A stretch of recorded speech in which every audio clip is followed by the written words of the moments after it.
বর্জ্য বের হবে না, খাবার পুরোপুরি শরীরে মিশে যাবে এবং কস্তুরীর সুগন্ধিযুক্ত ঢেকুর আসবে। জান্নাতে ঈদের দিনে বিশেষ পোশাক দেওয়া হবে। আমরা দুনিয়াতে ঈদের জন্য নতুন জামা কিনি, নতুন পাঞ্জাবি কিনি, নতুন শাড়ি কিনি। জান্নাতেও ঈদের দিনে নতুন পোশাক দেওয়া হবে, কিন্তু সেই পোশাক এমন হবে যা দুনিয়ার কোনো পোশাকের সাথে তুলনীয় নয়। হাদিসে এসেছে, জান্নাতের পোশাক গাছ থেকে ফল যেমন স্বাভাবিকভাবে আসে, তেমনি পোশাকও আসবে। জান্নাতবাসীরা ইচ্ছা করলেই যে কোনো ধরনের পোশাক পেয়ে যাবেন, কিন্তু ঈদের দিনে আল্লাহ তাদের জন্য বিশেষ পোশাক পাঠাবেন, যা অন্য দিনের পোশাকের চেয়ে আরও বেশি সুন্দর, আরও বেশি উজ্জ্বল। এবার আরেকটি গুরুত্বপূর্ণ বিষয় বলি।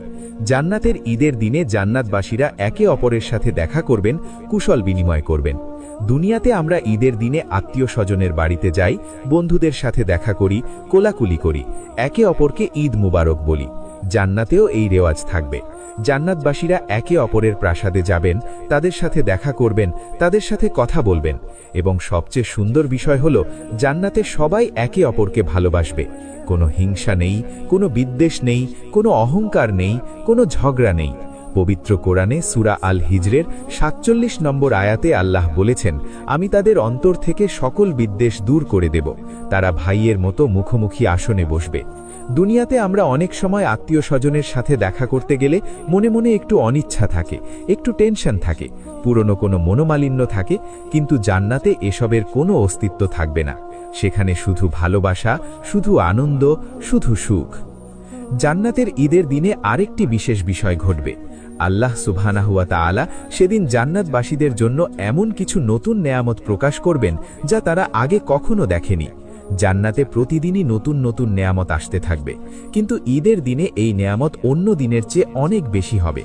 আল্লাহ যেন বলতে চান যে আমার ভাণ্ডার কখনো শেষ হয় না, আমার দান কখনো থামে না, তোমরা যতই পাও আরও আছে, আরও আছে, আরও আছে। এবার একটি অত্যন্ত মর্মস্পর্শী বিষয় বলি। জান্নাতের ঈদের দিনে দুনিয়ার পরিচিত মানুষদের সাথে দেখা হবে। চিন্তা করুন, আপনার বাবা মা যারা আপনার আগে দুনিয়া থেকে চলে গেছেন, আপনার দাদা দাদি, নানা নানি, আপনার কোনো প্রিয়জন যিনি তরুণ বয়সে দুনিয়া ছেড়ে চলে গেছেন, যদি তারা সবাই জান্নাতে যান, তাহলে ঈদের দিনে তাদের সাথে আপনার দেখা হবে। আপনি তাদের কোলে জড়িয়ে ধরবেন। সেদিন আর কোনো বিচ্ছেদের ভয় থাকবে না।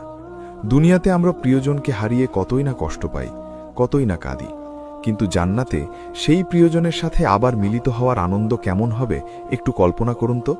সেই আনন্দ কোনো ভাষায় প্রকাশ করা সম্ভব নয়। পবিত্র কোরআনে সূরা তুরের ২১ নম্বর আয়াতে আল্লাহ বলেছেন, যারা ঈমান এনেছে এবং তাদের সন্তানেরাও ঈমানে তাদের অনুসরণ করেছে, আমি তাদের সন্তানদেরকে